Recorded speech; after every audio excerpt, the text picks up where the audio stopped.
aí, galera, show de bola? Vem comigo, aula de literatura aqui da oficina, professor Luciano. Hoje a gente vai abordar um assunto que vocês vão gostar, cara. Realismo. O que é realismo, professor? Cara, realismo, ele vem falando ali da realidade social, mas eu não vou pro meio não, vamos começar do começo, eu gosto de começar ali contextualizando para vocês, tá? Vem aqui comigo. Ele surge no Brasil ali no século XIX, né? Mais precisamente em 1881, tá bom? Ele surge numa sociedade abolicionista, ou seja, a sociedade que queria o fim da escravidão, né? E esse movimento, além disso, ele vem criticando muito a sociedade da época, né?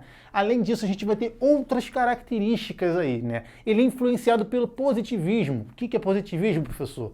Positivismo, pessoal, é simples, é uma corrente filosófica europeia, né, que ela vem se apoiando em abordagens da realidade, ou seja, eles observam a realidade e dali eles tiram a conclusão deles, né? Eles não inventam, eles não criam, eles observam e tiram conclusões. Esse é o positivismo, que vocês precisam saber, é o básico, tá? A gente vai aqui para as principais características agora do nosso movimento, do realismo, tá?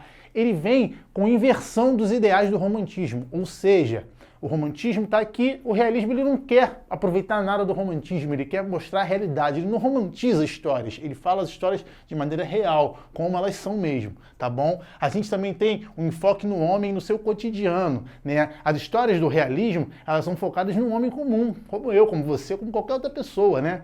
Inclusive Machado de Assis, que é um dos grandes autores aí do realismo, ele ficava nas praças, né, do centro do Rio Antigo, observando, né, as pessoas para daí tirar suas histórias, né, seus personagens. Ele fazia muito isso, tá? Outra característica importante, como eu já disse, são as críticas sociais. Como a gente vinha de uma sociedade abolicionista nessa época, a gente tem sempre que entender os contextos, tá, pessoal? É importante. A gente não pode pensar com a cabeça de hoje em dia, tá? Você tem que saber que naquela época a sociedade era abolicionista. Uma parte da sociedade, claro, não todos, mas eles vêm fazendo essas críticas, né, com relação à escravidão, com relação também à igreja e à burguesia. E além disso, a sexualidade, entre outros aspectos que a sociedade na época oprimia muito, né?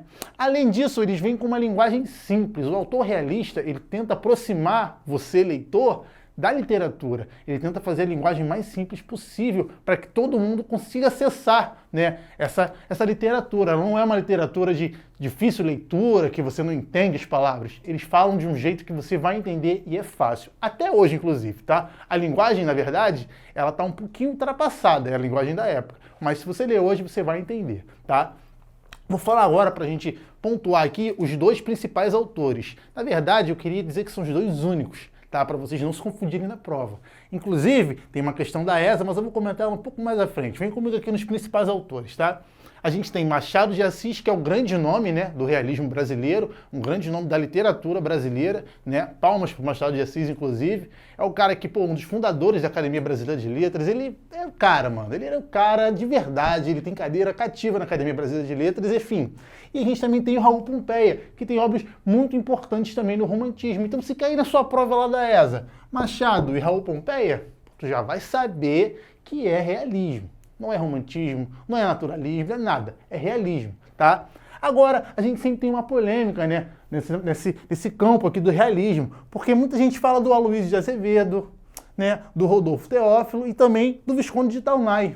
Muitas pessoas tentam encaixar eles no realismo, por eles serem da mesma época, né? Eles estavam nessa mesma época, só que estavam escrevendo em outros estilos, em outras escolas literárias, digamos assim, né? Por exemplo, o Aloysio e o Rodolfo, eles eram do naturalismo, tá? Tem até muitas histórias de Aloysio de Azevedo que têm características realistas, mas ele não é considerado um autor do realismo. Então, quando cair lá na sua prova, como caiu em 2012 na prova da ESA, caiu lá uma questãozinha sobre realismo e vinha na mesma opção. Machado de Assis e Aloysio de Azevedo são dois grandes nomes do realismo, né? Você já sabe que está errado, porque o Aloysio não é considerado um autor realista, ele é um cara naturalista, assim como o Rodolfo Teófilo. E para fechar aqui, o Visconde de Taunay é um cara do romantismo ainda, ele ainda tem características de romantismo na sua literatura, muito embora eles sejam contemporâneos, ou seja, viviam todo mundo ali no mesmo tempo, mas eles não escreviam no mesmo estilo. Tá bom, pessoal? Essa foi a aulinha de realismo, tá? A aulinha básica, bem tranquila, ó,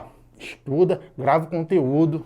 Cara, só dois nomes, tranquilo. É Pompeia e Machado, mano. Vem comigo, a aprovação comigo é certa, cara. Literatura, ESA, professor Luciano. Tamo junto, Brasil. Vem!